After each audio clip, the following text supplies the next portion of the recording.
meaningful movers. Welcome back to Moving with Meaning, the podcast where actions have meaning, words have meaning, and we open up the conversations to discover what's your next move. I'm your host, Krystal.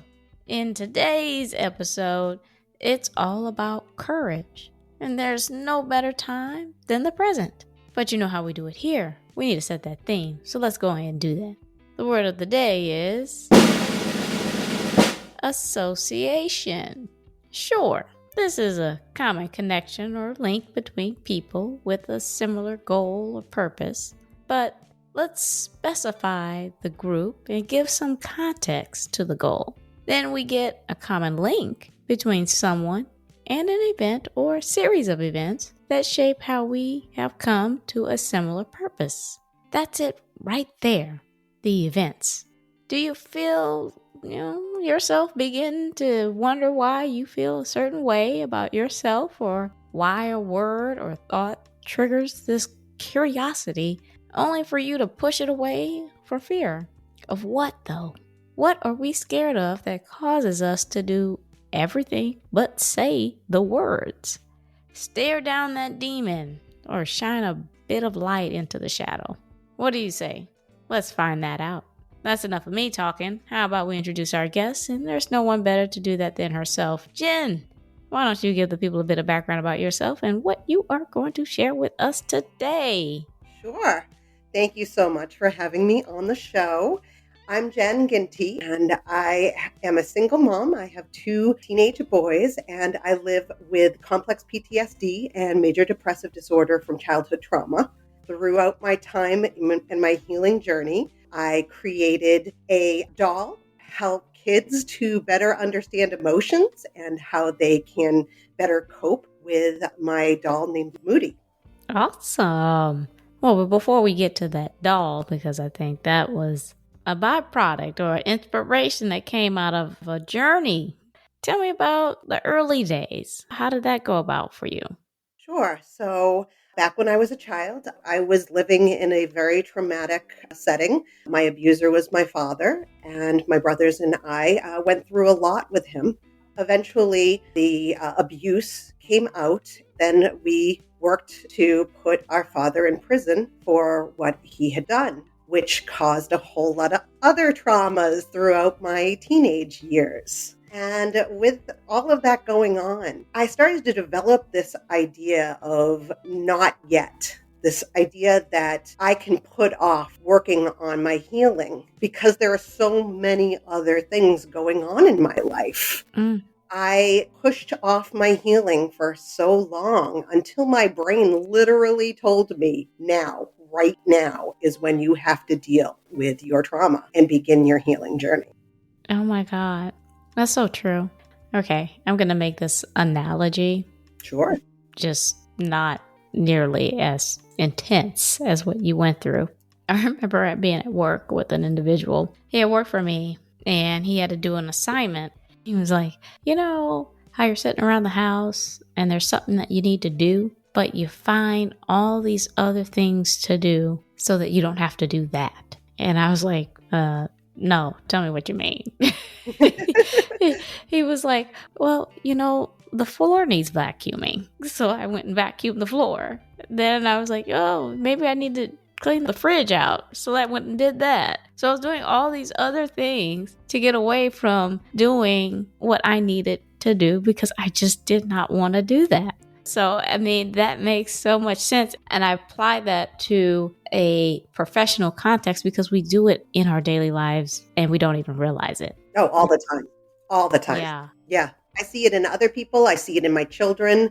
I think it's a natural human way of coping. Yeah.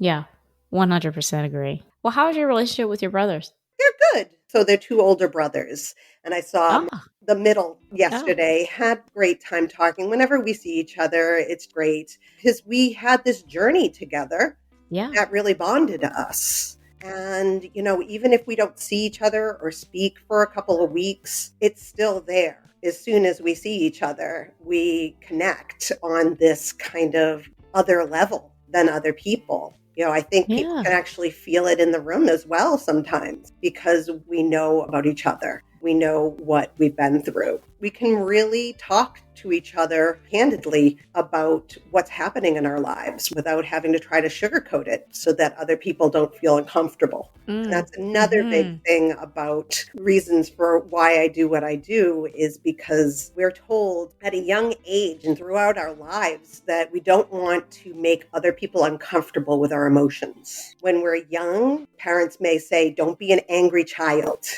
Don't cry in front of these people because that'll make them uncomfortable, not to show our emotions. So we push them down. I think that when you have a bond with someone, when you've been in trauma together, you don't have that feeling that you're going to make them uncomfortable.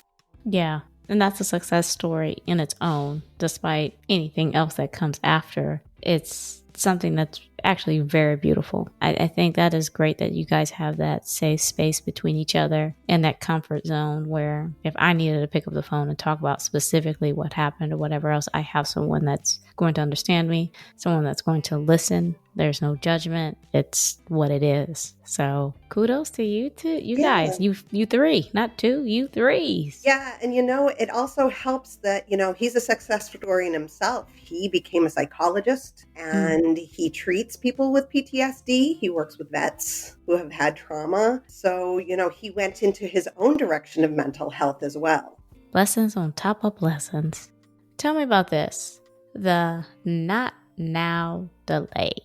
So, there's so many times in my life that I used that term, even if I didn't even know I was doing it. When you're younger, when you're a teenager, all you really want to do is be a teenager. So, I had to go to lawyers. I had to go in front of a grand jury and talk about my trauma in front of strangers. There were a lot of things that I had to do when all I really wanted to do was be a teenager and enjoy those years, So I think it started really early for me in that sense. And maybe it continued on just because it grew in that teenage stage. Yeah. So, not now. I went into college. Not now. I just started a career. Not now. I'm married and now I'm having children, right? Until one day you just can't move forward. You've built up so much that you need to heal. I wish that I had known not to keep saying not now. Yeah. I think that's an important takeaway for people is when you deal with your trauma and you start your healing journey, things actually get a little easier with time. You're not getting as triggered as you would be when you're not in your healing. I think it's really important for people to understand that in order to have the life that you really want, you need to talk to that inner child and you need to let them know it's okay and that you can learn and not be as scared going through life. Yeah. Speaking of scared, you made a really good point. A lot of people, well, maybe yourself, I don't know, but it resonated with me. It was the not now delay it was just really rooted in the fear of the breakdown, right? And I immediately latched onto that statement because I was scared. I was freaked out that if I came face to face with what I was feeling at that moment, what was going on with my mind, with that shame, with the guilt, with whatever negative feelings that was going to drum up, I was going to break down. I was not going to get better. It's hard for people to sit here and say, well, the way you're going to accomplish this is to actually go through the shit that you went through and talk about it and bring it to the surface. It's like, are you kidding me? I don't know what I'm going to be after this. So tell me about how you went through the therapy to get through that barrier. Once I hit that right now time, it didn't matter what was going on in my life. I had kids. They were in their early teens at that point. I had always said not now because I didn't feel like I could break down with little children and being a single mom. What made it easier was knowing that my children are okay, that they have their independence. They've learned their own ways of living that I've taught them, which I'm very proud of because I didn't have my own parental guide. I had to make it up along the way, which was another scary thing. Yeah. So When I started the healing journey, I felt like my kids had the skills that if I had to step back a little, that they'd be okay. Yeah. But that doesn't mean that you don't have to start your journey by waiting for your children to grow up. Yeah. I think that that's an important thing to state right there, is that the healing journey, the sooner you can do it, the better. This breaking down, we have built up these skills. People who are in trauma build up survival skills. Yeah. And I think that fear that we have that we won't have them anymore isn't rooted in anything specific, because we automatically snap into survival mode. So that fear that you may have that you're not going to be able to survive this, you're not going to be able to be there for your family or for your job or anything like that, you have built up these skills. It's just Yeah. believing in yourself that you have them. Yeah.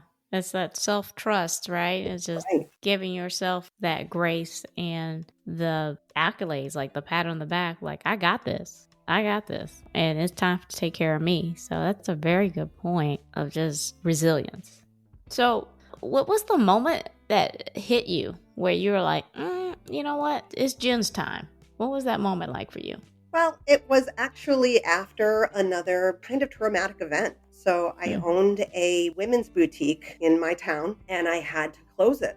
I felt like a part of my identity was going, that I was going to be missing this part of my identity. Just the stress of having to go into bankruptcy, the stress of all those things that can happen when you have to close a business. They caught up. It was at that moment that my brain was just like, you've had enough. You've had enough in your life and you deserve to take the time to heal yourself. Yeah. I would like to think that if my brain didn't do that, that I would start the healing. But I think that that was just the catalyst of it. Oh, absolutely. We're Absolutely. so steep in having to be responsible for everyone else in our lives. And that's a product of the trauma in itself. That is how I learned that skill, was because I had to take care of my brothers when my father was on a rampage. I had to be the one to stop him. Yeah. We develop these kind of skills. We also develop these ideas that we're the only people who can do certain things, like take care of our family. And that we maybe don't even trust other people to do that. Oh my God. My husband's like, Krystal, this is you. You know this, right? I'm like sick and I'm trying to get out of bed. He's like, what are you doing? What am I here for? I'm not trying to emasculate you. I'm really not. It's just, this is muscle memory. This is what I know. It has nothing to do with that. I don't trust you. I trust me. That's the thing, is I know it's going to get done. It's going to get done the way it needs to get done. You know what I mean? Okay. And it's interesting because certain people have to literally get knocked down to the bottom before they hit that moment of clarity, because your brain's too filled with too much, but just what you said, before it's able to accept, okay, now are you ready? Are you ready for this? Because it's going to be awesome.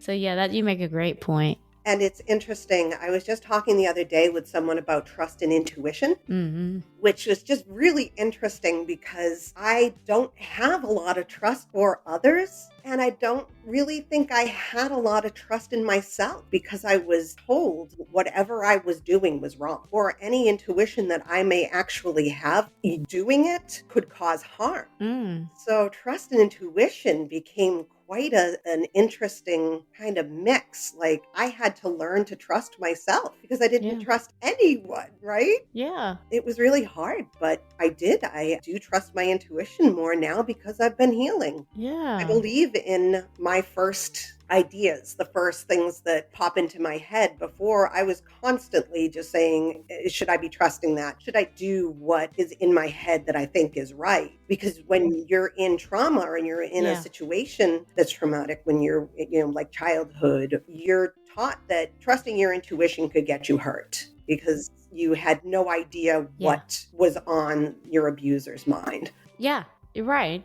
I'm trying to think of intuition as, if I can equate it, because it's not this, but if I can equate it to something, it's like you're hypothesizing something because you don't factually know this is actually going to be the end result. So, Yeah. you know what I mean? And that's not really what it is. It really is trust your gut, whatever you want to call it, but it is your intuition and it is your internal compass telling you that. It's just hard to just really put faith in that. So it's good that you built that back up. I really appreciate you saying that. So you have this awesome belief system of pain, or on pain, shall I say, and how people relate pain differently and they deal with it differently. Can you talk to me a little bit more about that? Sure. So I came up with my own philosophy about pain and how people equate different types of pain. When I was in college, I had to go to court and watch my father be taken to prison. And that night, my friend wanted to come visit me. And when she came over, one of my other friends who tends to want to be, The seen, center. wants to be center of attention, she ran up to her and said, I have the worst headache of my life right now. I can't stand it. It's awful. And my other friend said, I'm here to see Jen. She went through a really big thing today. So we started talking. She's like, how can you, put up with someone trying to steal your time like that? And I said, you know what? Everybody has their own pain.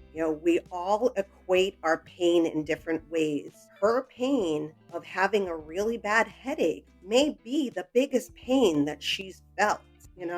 And my pain, she equates what I went through that day in the same way. And I don't fault her for that. This is how she feels. And she wants to be seen for that. She wants someone to recognize her pain. So I don't fault people when, if I'm talking about something about my trauma, about my childhood, that they may equate something that they've gone through in a similar way, because we all feel pain differently. I love that because I have had conversations with other people and I'm talking about something painful to me. And the worst feeling that I've ever had is when someone says, well, that's not what I've had to go through. Like, your pain isn't nearly as what I've had to go through.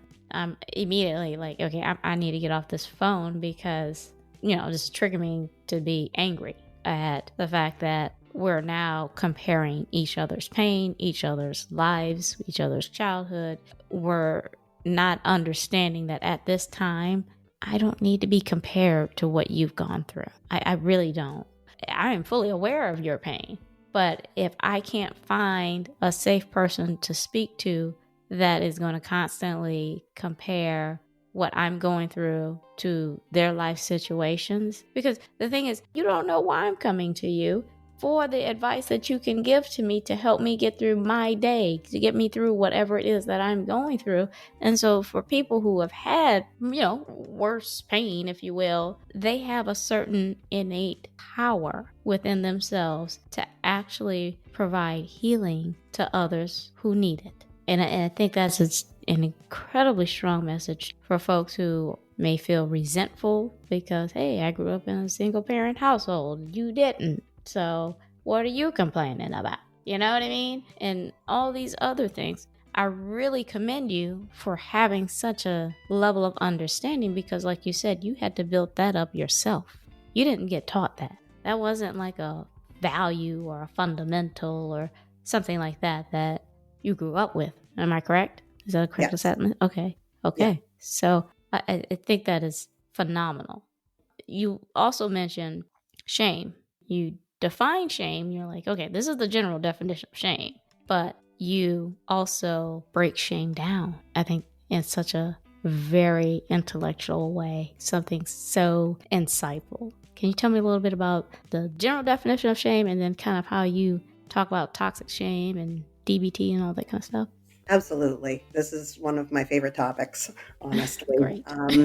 Because, people who have been through trauma automatically have that shame in them. They're taught that from their abusers. They're taught that in general, to be ashamed of what happened, just in general. So I use a therapy called DBT. It's dialectical behavioral therapy, and it breaks down emotions in the sense that you understand why you have that emotion and that emotion is very valid. So with shame, the DBT definition of shame is when you feel shame when you've gone against a societal need or a society's, idea of being correct. Let's say that there are two kids playing outside with a toy, and one child decides to go take the other's toy and run off with it. Now, the adult that would be out there would correct the child by saying, you can't just take someone's toy from them when they're playing with it. You need to ask them permission. You can't just grab it and go. So the child would feel in them a sense of like a little bit of a negative snap of, oh, I shouldn't have done that, right? So now they've learned that they can't just run up to a child and grab their toy and run away. So it's just it's like a little correction, right? Shame isn't a negative emotion in that sense. It's teaching us what is right and wrong when it comes to a society's values. Now, that could be society as a whole, or it could even be a tiny little microcosm of a society that you live in, like a preschool, right? So toxic shame takes a valid emotion and perverts it. So what it does is once a child is being shamed too often in a way that's not helpful, they start to believe that they are bad. Not what happened was wrong. They are bad kids. They're bad children. Wow. Yeah. So that's when shame turns toxic. In the sense of, traumatic childhood, shame becomes perverted because they're constantly being told that they're wrong. I'll put it personally. My father used to basically tell me every day, you're fat and ugly and no one will ever love you, and that kind of shame turned toxic for me. By telling me that, I'm unlovable and nobody thinks that I'm, should be part of their group or society, right? Yeah. So that's the big difference. Shame, the actual emotion of shame is not a bad thing. It's meant to help us to understand what we can and can't do in our group. Yeah. But when you are constantly telling someone they are bad, that's when it becomes toxic. It's not what I did was wrong. It's that I'm a bad person. Interesting. Because I've now been talking about shame this whole time, and you've debunked it. Okay. Well, it's hard to hear.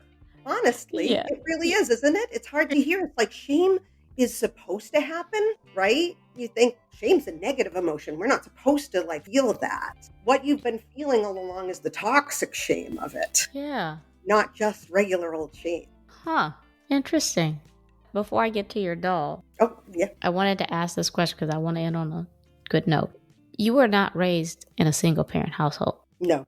So while this abuse was happening, where was your mother? So my mother, I think, had her own troubles. And I think that she thought the best way to handle things was to become more independent and, start working. And she kind of really got obsessed with working. So she was building a medical practice with a doctor. I think that gave her a sense of respite. Work became shelter. I think she thought that was the best place for her. And unfortunately, she wasn't looking at the whole picture of my children are at home with him. Yeah. And so my brothers and I, we had to figure out how to keep ourselves out of danger as much as we possibly could. Gotcha. And I'm going to leave it at that. Folks, if you want to know a little bit more detail about that, you're going to have to ask Jen yourself. So, tell me about this doll. Oh, yeah, Moody. Moody is the love language of my healing journey. Okay. Moody came to me when I was having a lot of frustrations with my PTSD symptoms in a therapeutic group. And I said in the group, I wish I had a monster that I could rip apart and throw across the room and bang against the wall. And, other people in the group were like, yeah, you should have that. So I was like, okay, I guess I should have that. So I came home And I'm not a seamstress, I'm not a tailor in any way, shape, or form, but I put together this monster and I made their body parts rippable. So I put Oh, some Velcro on them, so their head, their arms, and legs. And I used them when I was having my frustrations. I decided if Moody can do that kind of thing for me, that maybe it can help others in the world.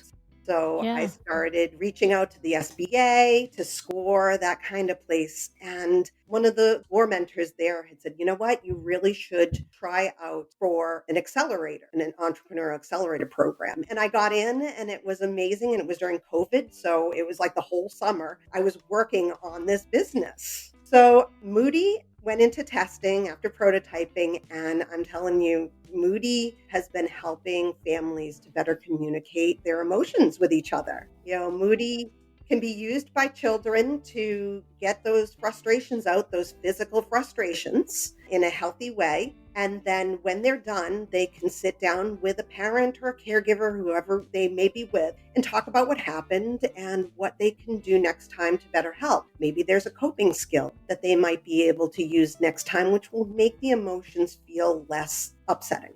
Okay.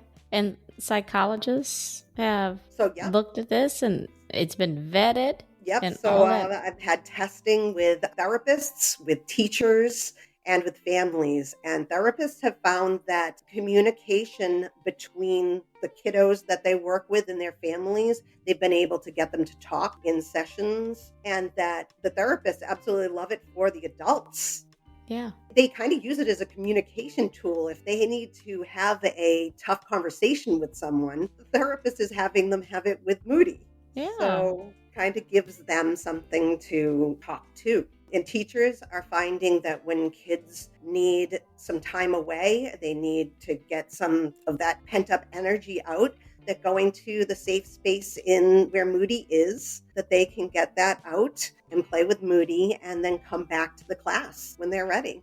Very nice. That was going to be my next question is, did we implement that into the classrooms?